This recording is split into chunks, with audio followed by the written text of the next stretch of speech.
Welcome, everybody, to our second webinar in this series between WXN and the Diversity Institute and the 50/30 Challenge.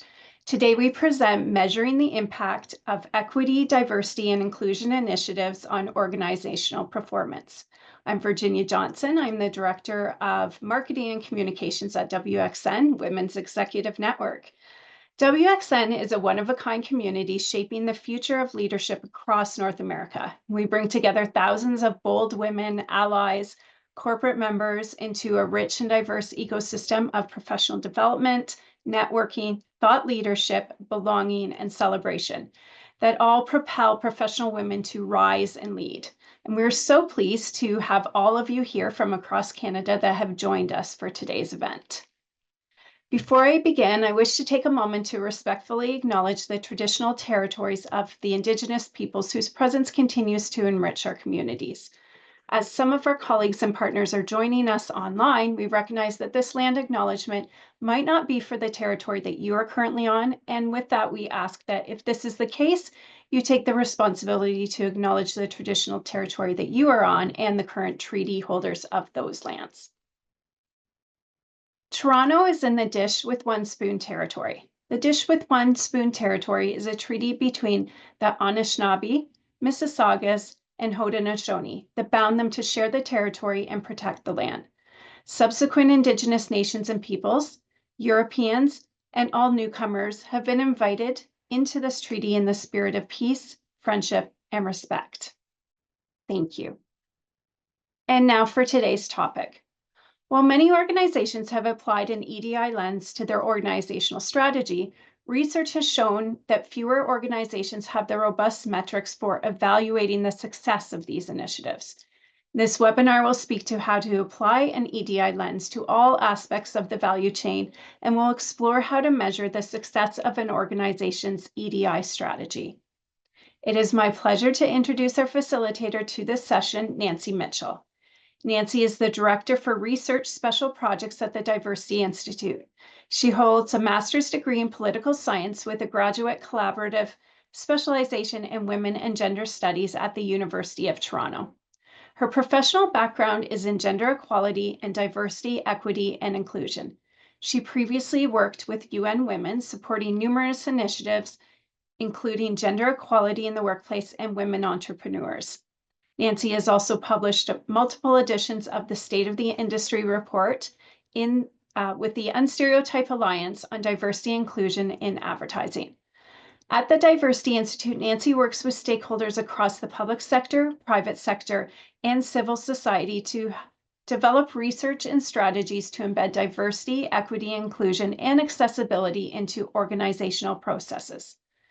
She has published the City of Markham's Diversity Action Plan and Eliminating Anti-Black Racism Action Plan, the Socioeconomic Review of the Black Muslim Population in Canada, the Micropedia Microaggressions, and manages the work of part of the 50/30 Challenge, among others.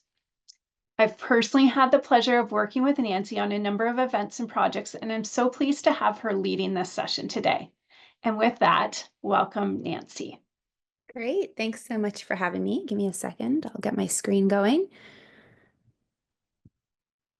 Okay, amazing. So thanks again for having me. Like Virginia said, my name is Nancy Mitchell. My pronouns are she, her. I'm also in Toronto, which is the traditional territory of the Mississaugas of the Credit, the Anishinaabe, the Chippewa, the Haudenosaunee, and the Wendat people. And I'm really excited to be here today to talk to you about measuring the impact. So EDI within your organization and how you can really measure what you're doing well and what can be improved when it comes to internal perspectives, so supporting staff, volunteers, et cetera, and then also external perspectives, so supporting clients, communities, et cetera. So what I plan to do today is talk to you a little bit about the why. Why is it important to measure, collect data, et cetera, to really understand the impacts? And then I also want to give you some tangible tips or tools to embed measurement within your frameworks. I know that for some people, at least myself, when I started this work, I found data really daunting, just in terms of understanding what data to collect, how to do that in a thoughtful and mindful way, how to do that in a way that wasn't extractive, but also gave me the insights I needed to make changes. So I wanted to give you kind of the why, but also tips and tools of how to collect that data and then use it to inform your policies, your processes, et cetera. Before we get started, just a little bit about the Diversity Institute. I'm sure many of you know us already, and if you came to the session previously with Dr. Sukir, she would have shared this. But for those of you who are new on the line, the Diversity Institute was formed in 1999.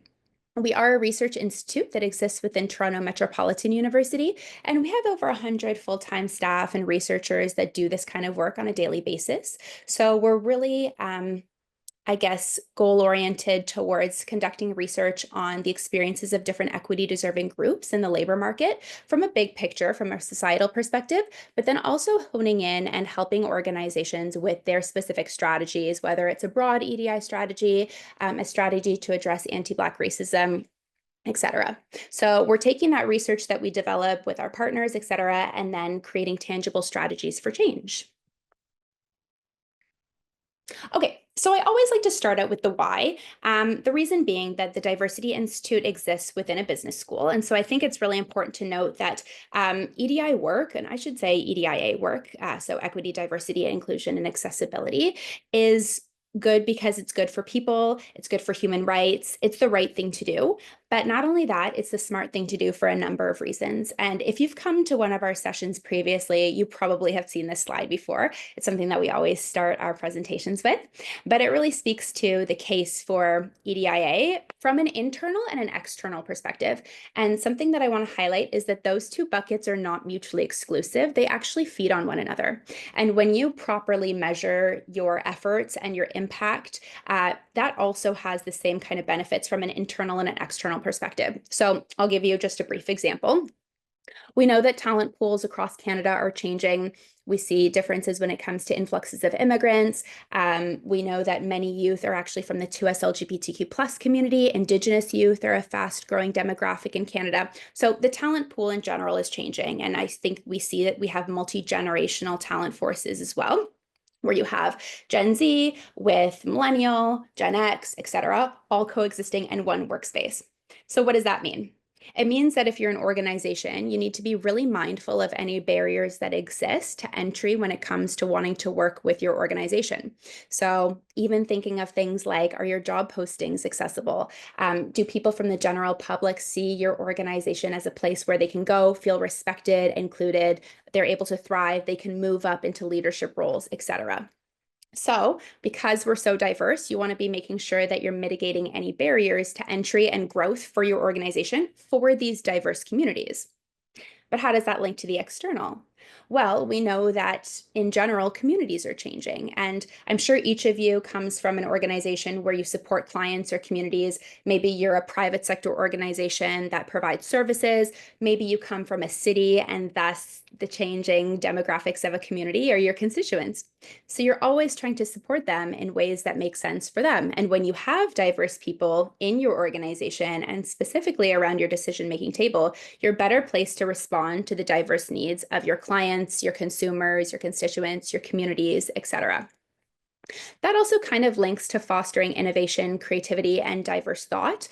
When you have diverse people or people in all their diversity around the decision-making table, you're better placed to come up with new solutions, innovative ideas, creative thoughts, etc. So if you had a homogenous decision-making table, you might not be thinking about the ways that your services are not accessible to people with disabilities. You might not be thinking about the different marketing channels you could be using to reach new immigrants, for example. But if you had a heterogeneous decision-making table, you could be better placed to make those decisions. And I should say, of course, it's everyone's responsibility to be thinking of these things like diversity, accessibility, et cetera, but it's a little bit easier when you have people with those lived experiences sitting around that table. And I think we've seen in recent years that people are really doing this EDI work from a good place. But what really matters is the thoughtful implementation of efforts. So you can be doing this work, but you want to make sure that you're measuring the impact of it. You're collecting KPIs, you're using data to understand if your efforts are working so you can stay on that course, or if you need to pivot and if something could be changed or improved. So that's what we'll talk about today. Let me just check the time. Okay.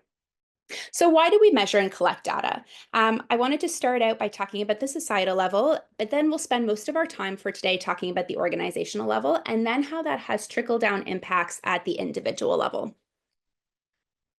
So the importance of the societal level. This is to say that as a society, we collect high-level data all the time. You can think about the Government of Canada census. You can think about other metrics that the government maybe collects or big organizations collect to better understand experiences of populations broadly across Canada, across different provinces and territories, across cities, etc. So you can think about the data that the government is collecting on employment rates, health, housing, immigration, etc. And those high level insights are really important because I think as an organization, sometimes you don't have the initial insights or capacity to collect data yourself, but you can leverage some of those high level insights and say, okay, well, we're an organization that's in Toronto. Let me pull some of the information that is coming from the census, et cetera, to figure out who maybe our clients or our communities or our constituents are. So that high level data can always be leveraged from an organization to kind of shape some of your understandings of the people who are A, in your talent pool, like I mentioned, or B, are your clients.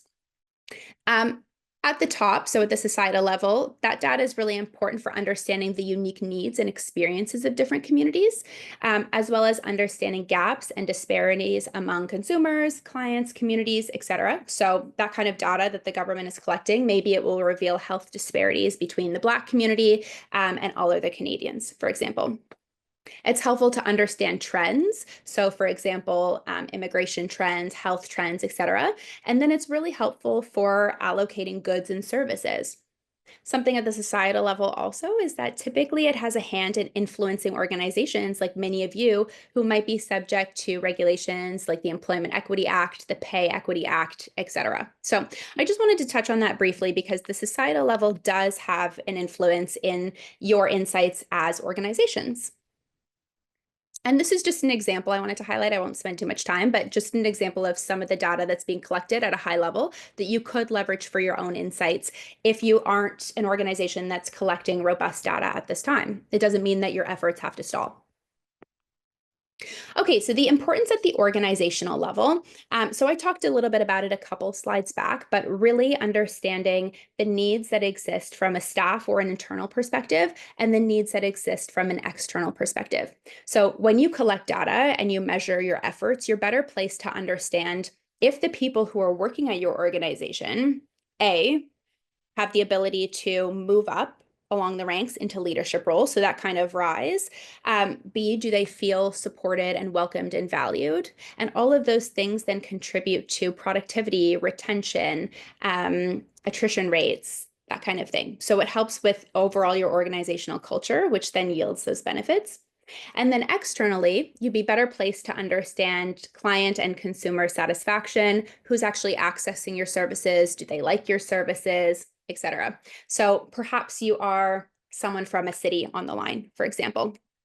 You could be leveraging data and measurement frameworks to be understanding, okay, we have a recreation department and we are the city of Toronto. And we know that the city of Toronto, about half the population is immigrants. We know that Toronto has a really heavily racialized population. Are those people accessing the recreation services that we're putting on?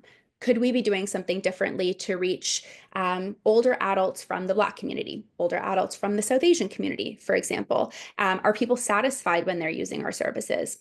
If you are a smaller company, private sector, you could be leveraging these insights to understand, is our marketing actually resonating with communities? Are they reaching the different communities? Are people using our services? What are they saying about them? How can we tailor our services to these different communities? I wanted to give another example. So the College of Nurses of Ontario is actually using that kind of data to better inform how they support people accessing health services, which I think is really interesting. Before I continue on to the individual benefits of data collection and measurement, I did want to highlight some cases where this maybe didn't go well. And this is because it's important to remember that when you're designing your services, your products, etc., if you don't have those diverse perspectives from the very get-go or beginning of design, then the actual development and delivery of those services or products probably will not meet the needs of your clients, consumers, et cetera. And if you don't have those measurement frameworks in place to understand if they're working, you'll continue to perpetuate this cycle of putting out products or services, et cetera, that don't resonate. And then you're not doing anything to resolve that problem. So I think Dr. Sukier has showed this slide before. I wanted to bring it up again to just show, I know this is from a research perspective, but so much of the research that has governed our lives has perhaps been done in a way that didn't consider the needs of women or racialized people, et cetera, in the very design.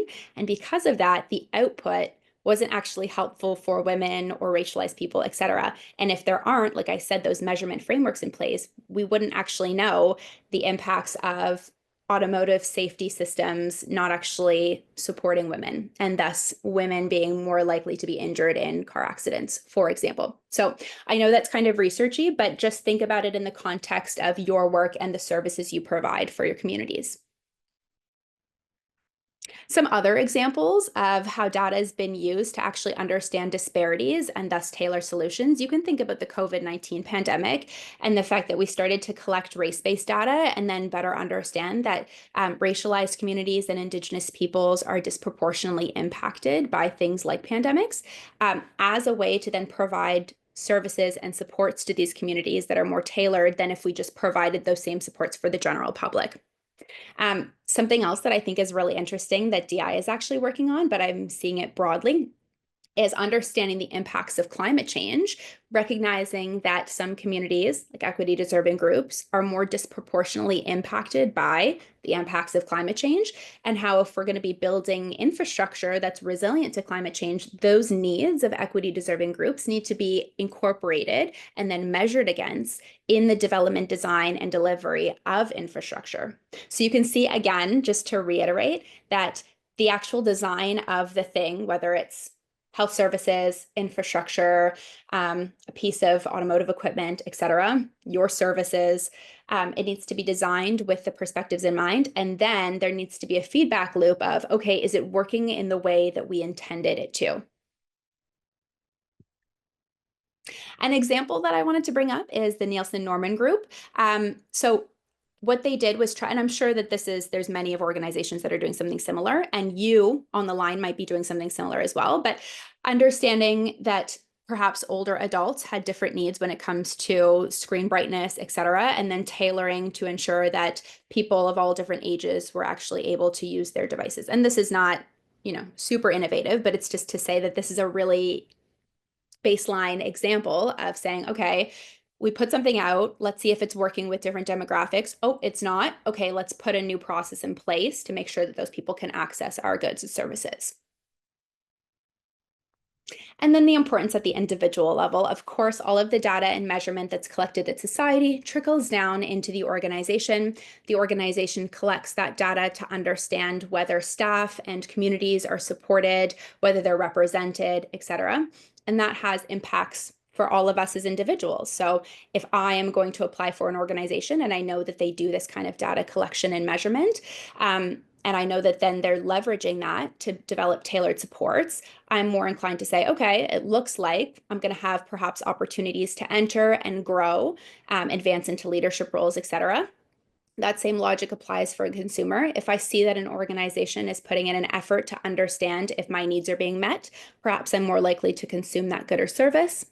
I think also, and it's not to say that people on the line need to feel validated, but it is to say that when you measure and collect data, there is a level of feeling less alone. Like I know as a racialized woman, I'll have experiences and I wonder if other people are having that same experience. But when you collect that data and you measure, you can say, okay, it looks like our services are actually not meeting the needs of racialized women. And it becomes more of a collective rather than individuals just feeling this and not knowing where to go or not knowing how to say it out loud. Okay. So the next bit is we've talked about the why, and I now want to go into the how. So for the next couple of sections, of the presentation, we'll talk about how you can embed measurement into your overall strategies, and that could be an EDI strategy or your organizational strategy in general. And then I'll give you some more granular insights in terms of like actual data collection, what data you can be using, quantitative versus qualitative, some of the biases that are baked into processes when you're interpreting data. And I know that's a little bit technical, so I'm happy to share the slides after, but I do think it's helpful because I know that sometimes people have these questions. So overall, we've talked about why you want to do this. Now we're talking about how you're going to do this. So I think first, it's really important that you ensure that you have some kind of strategy set out. And I know that a lot of organizations have an EDI strategy, and that's great. I think this is where a lot of it can be embedded. But you might also just have a general organizational strategy, which is fine too. You just want to be ensuring that you're providing an EDI lens to the actions that you've set out. But you have your strategy overall. And then in the strategy, typically, all strategies look different, but typically strategies tend to have the same kind of components. So you'll have your overall goal, you'll have an action or a couple of actions, and then you'll have your KPIs or your key performance indicators. And your strategy can have a number of goals. I'll give you an example in terms of like what a goal, an action, and a KPI can look like when they're all coupled together. But I think that's a nice flow. And then, of course, you can add additional things like timelines. You can also add responsibilities. Think, for example, if you are in a city and perhaps you have all these different divisions or departments, it might be nice to parse it out and say, you know, the goals of the bylaw division are these, and the goals of the parks are these. And if you're a big organization, that might work out as well. The goals of the marketing department are this. If you're smaller, it might be nice to just have overall goals that everyone's kind of striving to. Just thinking of maybe some of the SMEs on the line and making sure this is tailored to them as well. Okay, so the first step is you're really defining your goals. You're determining the goals that the organization would like to achieve. So just a general example from an internal and external perspective. From an external perspective, you might be a mental health organization and you want to ensure that more members from the Black community are accessing your services.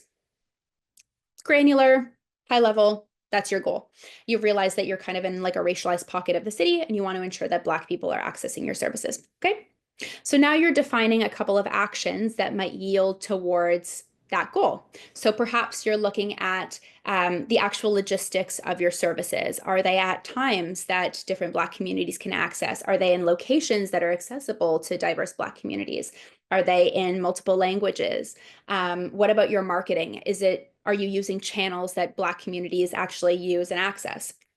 For example. So all these different actions are things that you have put together, hopefully from insights actually internally from, you know, staff, Black staff, et cetera, and also leveraging the relationships that you hopefully have with the community to understand some of these actions. And these actions are hopefully supporting your overall goal, right?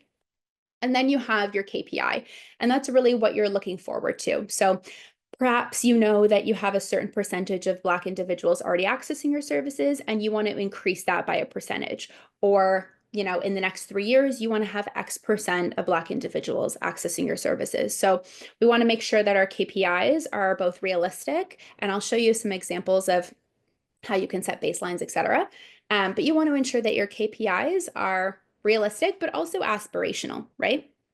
So that's kind of how you would parse out. And if you're thinking about an internal example, perhaps we go with a broader goal and we say that we want staff in our organization to feel supported and included.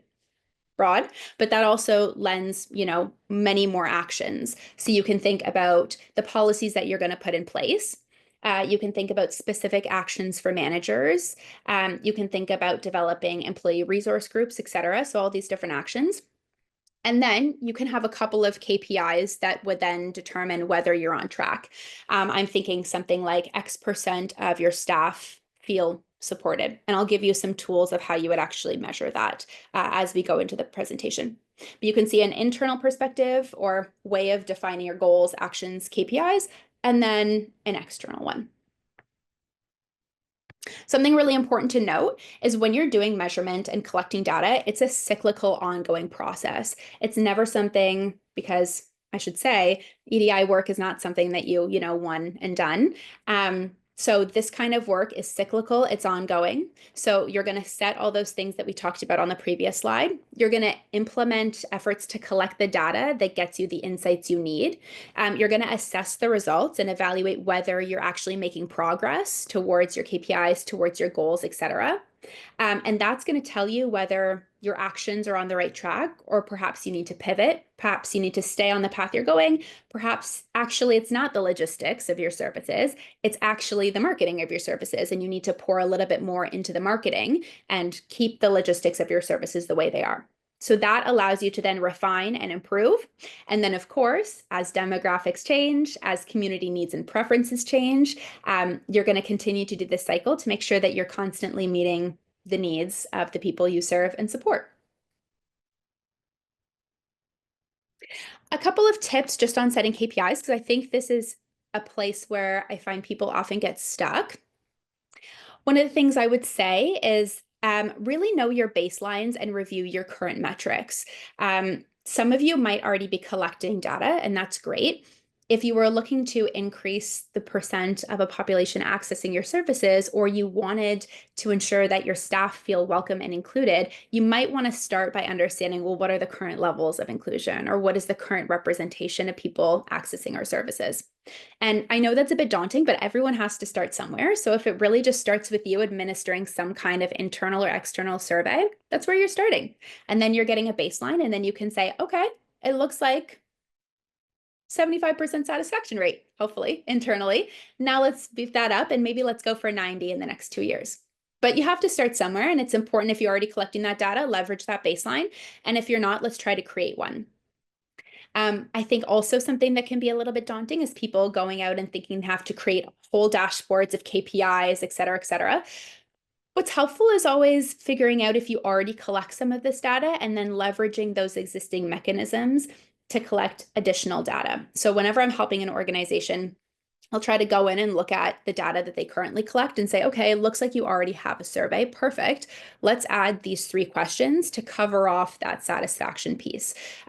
And again, I know that maybe some of you are totally new to data collection and measurement, so you don't have this, but if you are not, it's helpful to leverage what you already have. Another thing I think is really helpful is knowing your timelines. Like I said, EDIA work is ongoing, it doesn't end, but you may be looking to increase the satisfaction over the next 5 years, which is great, very aspirational. You can also set some intermediary timelines to say, in 2026, we want to have achieved this. In 2027, we want to have achieved this, etc. And then, of course, you want to ensure that you're communicating for transparency. It's important that internally people are aligned with what your goals are, what your actions are, and what success, quote unquote, looks like. I say success loosely because, of course, it's not that it ends. It's just that hopefully the actions you've put in place are yielding positive results. But you want to ensure that everyone in the organization is aligned so that everyone is working towards common goals. I should say that whenever you're doing this kind of measurement or data collection, it's not about checking a box. It's really about that cyclical process I mentioned earlier of defining your objectives and your goals, the actions that hopefully get you there, leveraging the insights from your staff and from the relationships you've built with the community. And then ongoing, in a cyclical, ongoing way, reviewing to meet the needs of people internally and externally. But it's not about just saying, oh, well, we now have 75% satisfaction. We've met our KPI, so we can close shop, right? Okay, so what do we measure? And I can't see the chat or the Q&A, but I think there's lots of stuff going on, so I'm happy to answer as we get closer to the end of the session. But what do we measure? I also wanted to give you some insights in terms of what kind of data you can collect, what that looks like, what kind of tools and what I'll call like vehicles exist. So is it a survey? Is it a focus group, et cetera? Like how should you really get started? This is a lot. It's really data-y, but I found that this really helped me when I started to my journey of understanding measurement and data collection, et cetera. So there are tons of types of different data. You have your quantitative data, you have your qualitative data, and you have your mixed method data. So let me break this down for you. Your quantitative data is really the hard numbers. So perhaps you wanted to understand the percent of women in your organization and in leadership roles. That's quantitative data. And you can think about, if we go back many, many slides ago, at the societal level, the government collects data on women in management roles across different provinces and territories, and it shows that women are underrepresented. So societal level information, you're an organization and you're thinking, I wonder if that applies to us. So perhaps you can do some sort of internal collection to understand how many women are actually in your organization and whether they're rising the ranks into leadership roles. But that would be an example of number quantitative kind of data. And I'll also talk about data disaggregation in upcoming slides. Then you have your qualitative data. Numbers alone are often insufficient. They just give you the number. But qualitative data is where you get into experiences and the why and the stories. So this is really understanding experiences and perspectives when it comes to your procedures, your initiatives, your efforts, your policies. Perhaps you've now uncovered that you actually have, women are underrepresented in leadership roles in your organizations. So that's the quantitative.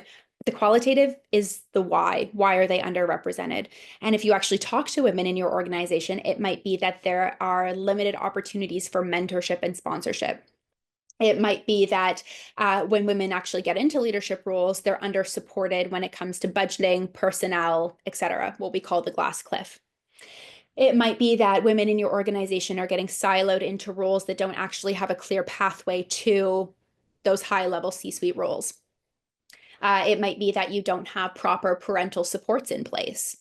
It might be that you don't offer flexible work arrangements. So I can think of a whole host of things. The qualitative is where the stories come in, and I will give you some examples of how you can collect that qualitative information. If we talk about the external, same thing. Perhaps you could be looking at, the traffic to your website or the number of people from diverse communities accessing your services. Fine. But what's the why? Is it the logistics? Is it the marketing? Is it that people don't see themselves reflected in the people that deliver the services, for example? So ultimately, what we'd want to be doing when we're measuring our efforts is we'd want to be trying to take some sort of mixed method approach where you get those kind of hard numbers so you can see where the disparities exist. And then you want to be collecting the stories and the why so that your actions can address the why or the disparity. Let's talk a little bit about disaggregated data, because I think this is really at the core of understanding disparities in an organization. So what is disaggregated data? Disaggregated data is really perhaps we are trying to understand women in an organization, but women are not homogenous. There's racialized women, there's Indigenous women, there's women living with disabilities, there's women from the 2S LGBTQ plus community, newcomer women, so on and so forth. So there's all these different categories of women. We speak about intersectionality. And it's helpful because when you're putting in efforts in place, let's say you're a healthcare organization, a mental health organization, nonprofit, and you are trying to support the Black community, but you're treating the Black community as homogenous, and you're not realizing that Black Muslim individuals may have different disparities or different barriers in actually accessing your services. So you'd want to be trying to gather those kind of insights. Then you can set goals, actions, and KPIs to match. And then you can measure against those and see if your initiatives are helping or hindering. So just a note about disaggregated data that I know this can be a little bit tricky sometimes, but as much as you can, trying to dig a little bit deeper to consider intersectionality in your efforts. Let's check the time. I want to make sure I have time for questions. Okay. A lot of this relies on self-identification. Of course, we'd never want to be attributing our own biases to someone's identity. And so when you're trying to understand experiences or demographic data, et cetera, it really relies on someone sharing their identity with you. And I think the best way to do this is probably some kind of quantitative survey where you get a better sense of the people that work in your organization, and you provide a number of options for people to self-select, as well as opportunities for them to share their identity with you in the words that make sense to them in the way that they want to describe themselves.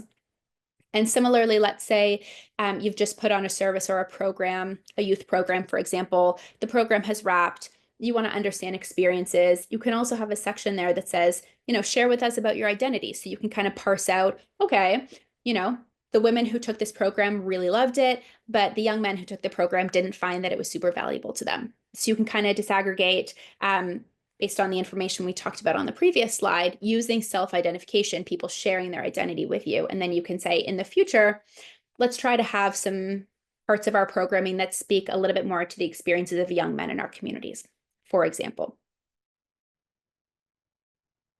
Okay, so we've talked about the why. We've talked about your EDI strategy and how you're going to set goals, actions, and KPIs, and some of the ways that you can set KPIs.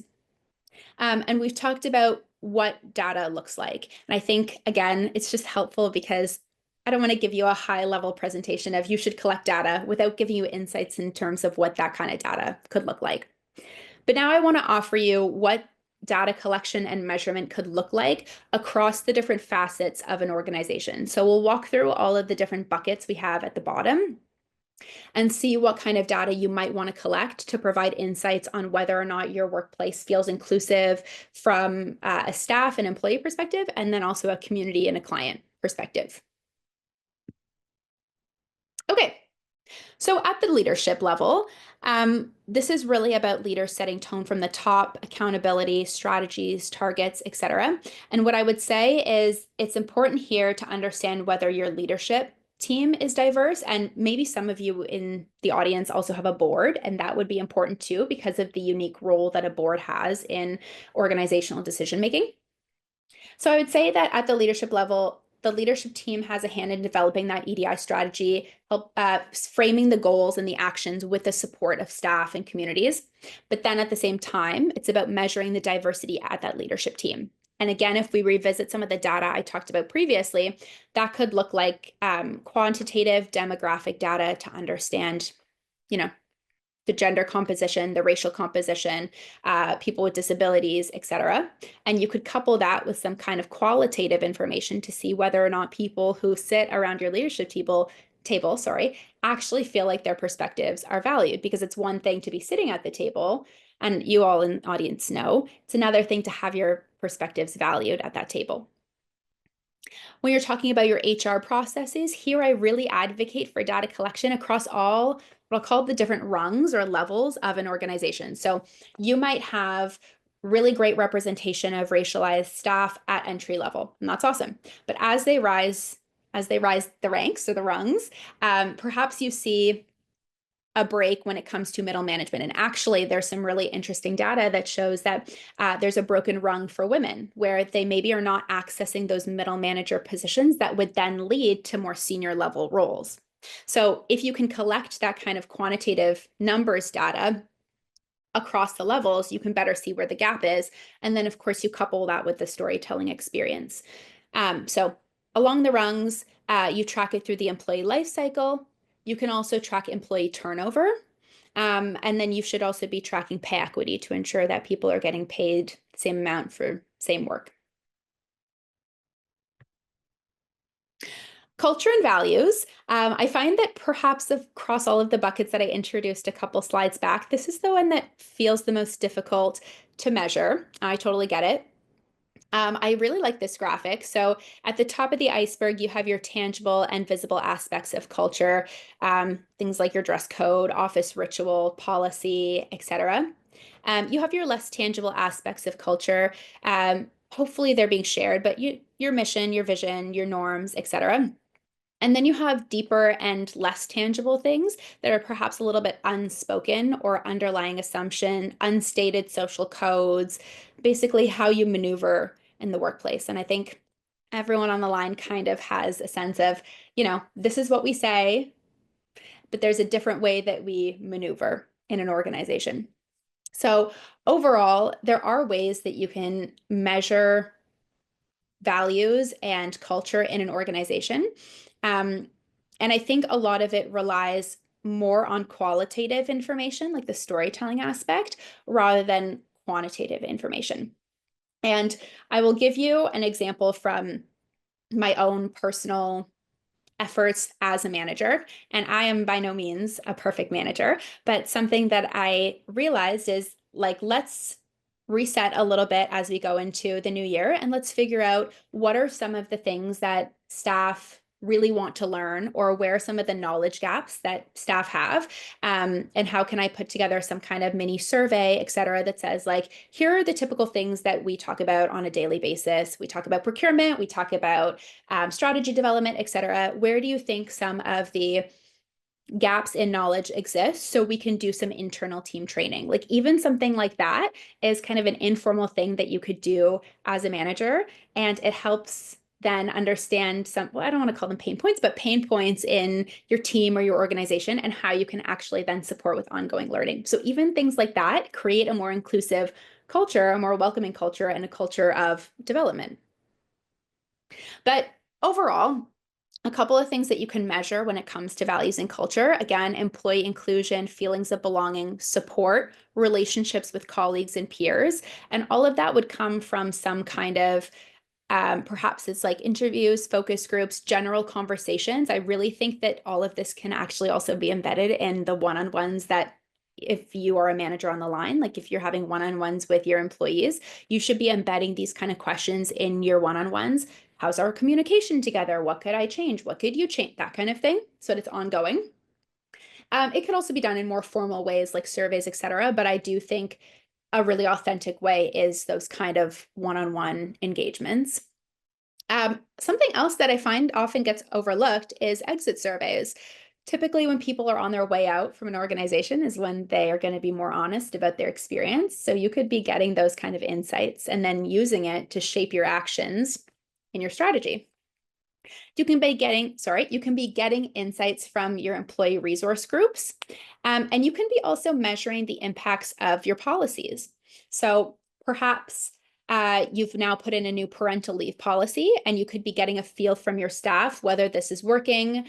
Now that you've put it in place, are there any unforeseen barriers or biases that you didn't think of that now you need to tweak the policy a little bit to account for? So those kind of things. Okay, when we talk about services, marketing, and communications, as well as outreach and expanding the pool, these are really external facing pieces. You can be collecting data on the diverse suppliers and vendors that your organization leverages. You can be collecting data on your marketing strategies, the metrics, the reach, et cetera.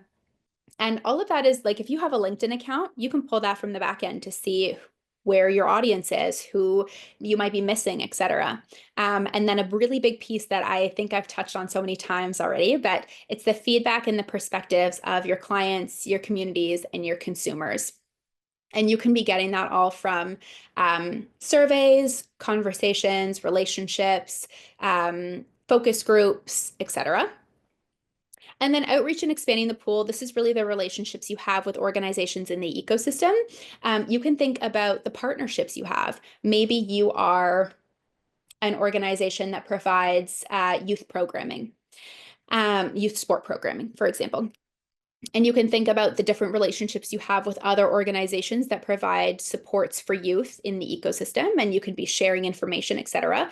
But you won't know what you don't know until you have a sit down and think, okay, we have relationships with a lot of organizations that support South Asian youth, but we don't have those same organizations that support, Black and Indigenous youth. You can also be collecting information on where if you're an organization that invests or, invests in philanthropy, et cetera, where is your money going? And could it be going to more diversified channels that also support your mission, your vision, and values? And then this is just a recap because I thought this might be helpful.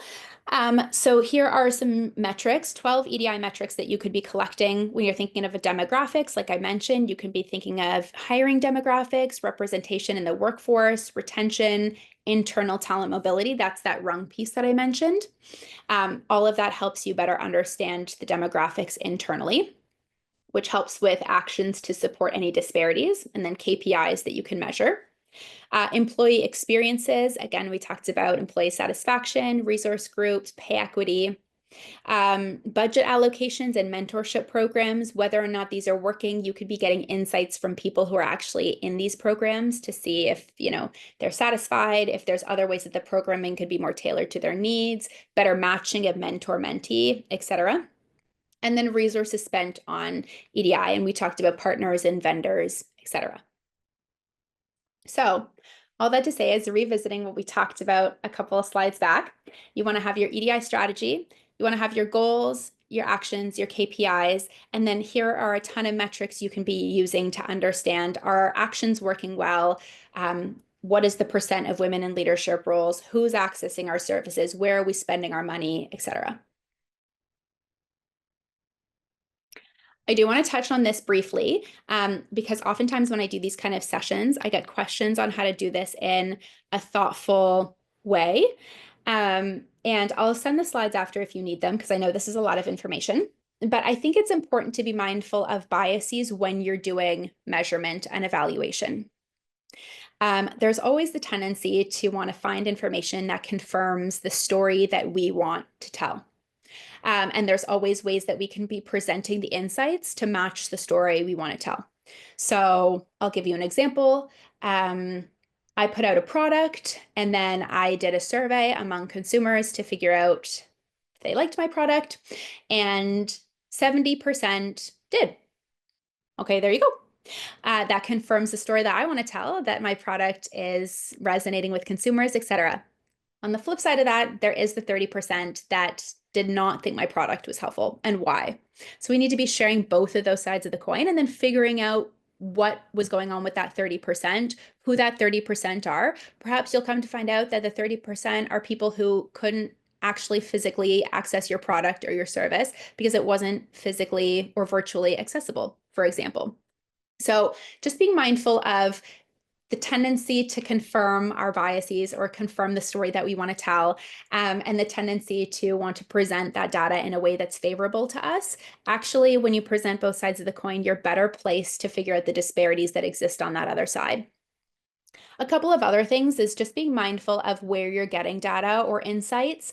If you're always getting those insights from the same people, like internal employee satisfaction, but you're not seeking it from all employees, it's kind of a skewed representation, right? Similarly, perhaps you put out a survey, the first couple of insights are great, so you think, oh, it's perfect, no need to continue. So you really want to be letting your data collection piece be ongoing and collecting as many insights as you can and presenting the story in a way that shows both the positive and the things that could be improved. And I just wanted to highlight that because I think it's helpful in keeping ourselves accountable when we're measuring. Something else that I think we should be really mindful of when you're doing measurement and data collection is the hesitancies that people, whether internally or your consumers and clients, might have in actually sharing their perspectives with you. And this comes on the heels of long legacies of healthcare organizations taking information from racialized and indigenous communities and misusing it, et cetera, et cetera. But it's to say that there are ways, and if you're curious about this and more in depth, I can give you some more in-depth insights. But it's to say that when you're going to measure and collect this data, you do have to think about those biases on the previous slide, and you do have to consider some of the reasons that people would not want to share insights with you. Because it's all fine for me to say, measure, measure, measure, collect data. But there might be reasons that people are not sharing insights with you, and that's a really valid concern. So some of the things you need to think of are just the general accessibility of the mechanisms you're using. If you're putting out a survey and it's super long, maybe people are not going to fill it out. If the survey is full of academic jargon, maybe people are not going to fill it out. If people don't feel that you're going to use their insights in an earnest, thoughtful way that's going to yield change, maybe they're not going to engage. So people ultimately need to feel like the strategy that you've set up, the goals you've set up, the actions, etc., are in good faith and are going to yield to positive results, hopefully in the long term, for people to be forthcoming with their perspectives. So consider all of these different things when you are putting your measurement frameworks in place so you can be sure that you've put in a robust framework and that people actually want to participate in it. We're nearing the end. I would just say that there's a couple of ways to actually collect the insights that you're looking for. The first, and I'll go through with quantitative and qualitative. So the first are surveys and questionnaires, and these can be both. You can have both your quantitative and your storytelling piece. This would be helpful for understanding the demographics of your staff, your leadership, and also your consumers and your clients. I have a lot of examples of surveys. If you're looking for something that you can leverage, feel free to let me know. Here you can also be asking about experiences, but in my personal opinion, I really like actually talking to people because you can feed off energy, etc. But it is to say that you can be asking long answer questions here too to say, did you like the program? Yes, no. What did you like about it? What would you change? And share with us a little bit more about your identity so we know who you are. You can have feedback forms, which I find is really helpful from an external perspective if you've just put on a program and you wanted to know if it worked or what could be improved. And you could do a similar thing. What worked well, what didn't, what would you improve from a logistics perspective? Did you find the facilitators were helpful? That kind of thing. And then you could put the demographic questions there. I love interviews and focus groups, something I do for my job on a daily basis. You can be doing this with your clients. You can also do it internally. Like I said, I find something really authentic is doing one-on-ones with your staff. It's almost like a mini interview, but you would be more casual, authentic, and just always being sure to check in and see what's working well, what are their strengths, what do they want to learn, where do they want to go career-wise, etc. But interviews and focus groups help you get more nuanced understandings of what's working well.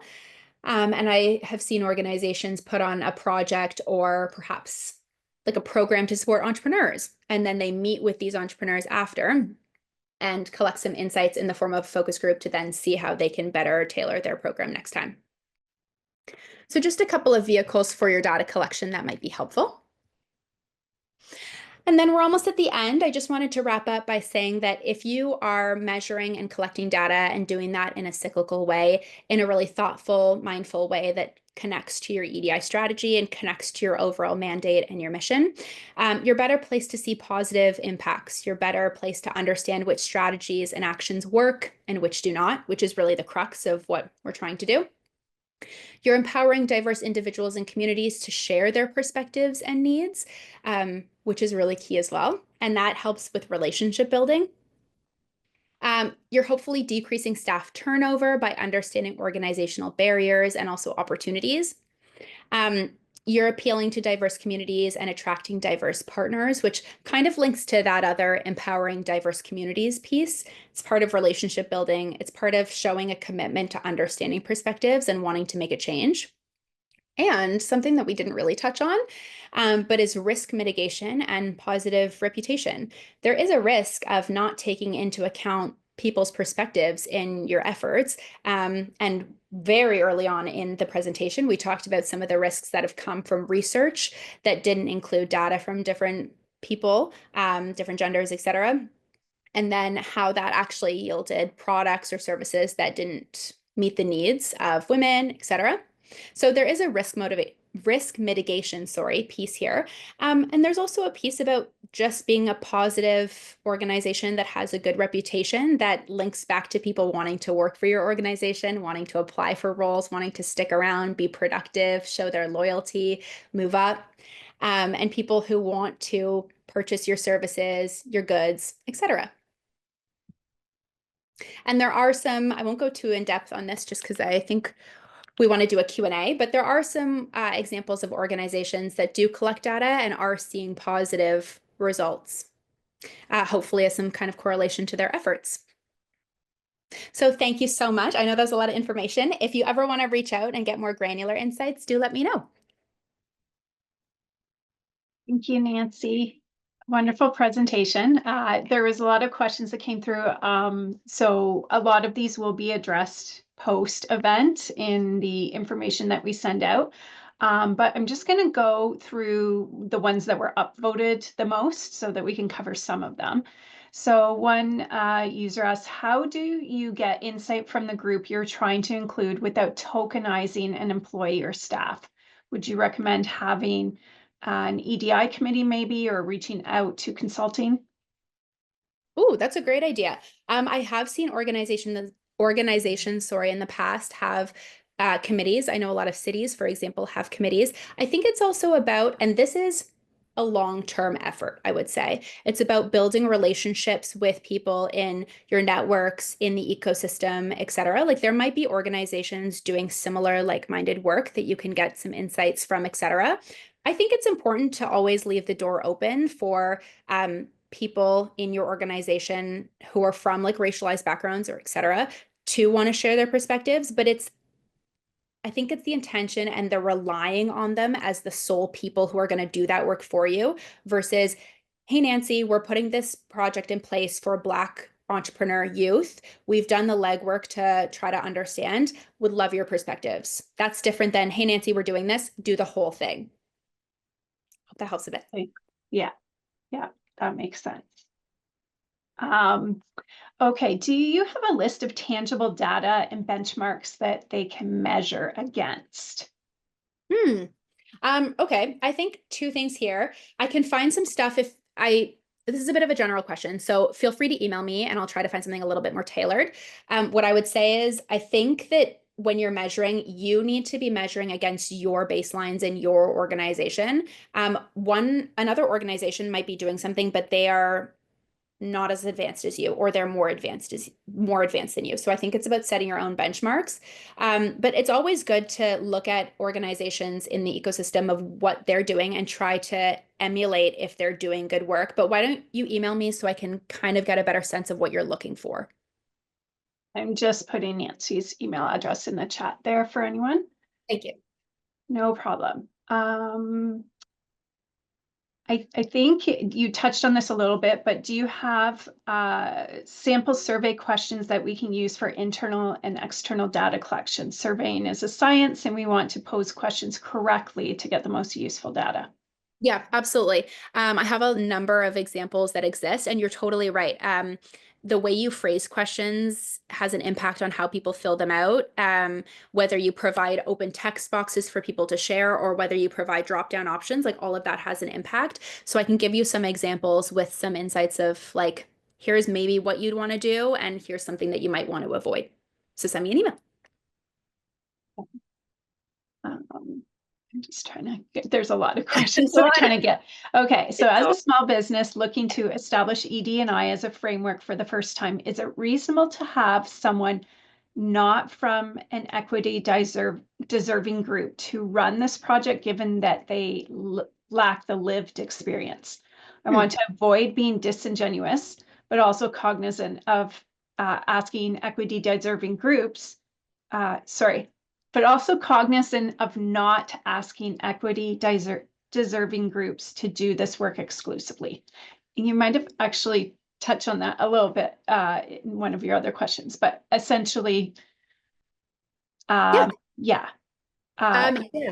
So I think, how can I explain? I think that this work is not like EDI work in general shouldn't just be the responsibility of an equity deserving group, but the measurement piece, especially, it's not something that would yield itself to only an equity deserving group doing it. Like presumably, let's say you're the marketing team of I don't know, a city. Your responsibility is to understand who is accessing your channels, who's using them, etc. There's definitely a level of understanding why, perhaps now that you have those insights, why you're not seeing people from the South Asian community engaging with your content, coming out to your events, etc. Like there's a level of those kind of insights if maybe you're not from that community that you could leverage. But the overall framework of measurement and data collection is really everyone's responsibility. And I don't there are, like I said, some components that you'd maybe want to get some insights from equity deserving groups, but overall, setting those kind of metrics, et cetera, is not something that would, I think, yield itself or lend itself to just an equity deserving group do. I'm not sure if I'm answering your question. Yeah. Yeah, I think I understand what you're saying, that the question should be able to cover everybody, but then to get perspective from the equity deserving groups rather than then have them do the work, right? Exactly. Yeah. Yeah. Okay, one more question really quick. The diversity demographic data is collected as an optional volunteer basis and not mandatory. So what's your opinion about this impacting the true picture of diversity data collected and as a result compromising the report? Yeah.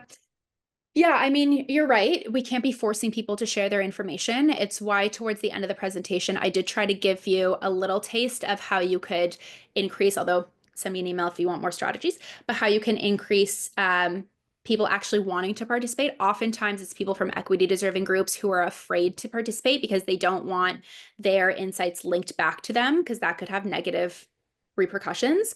But I would say that it's important. Well, first of all, I think you should understand the sample size. Like if you are an organization of 500 people and 10 people filled out your survey, you need to be forthcoming with actually how many people. And if you're going to make decisions based on 10 people, on the flip side, you also need to say, okay, these 10 people came out, they shared their perspectives.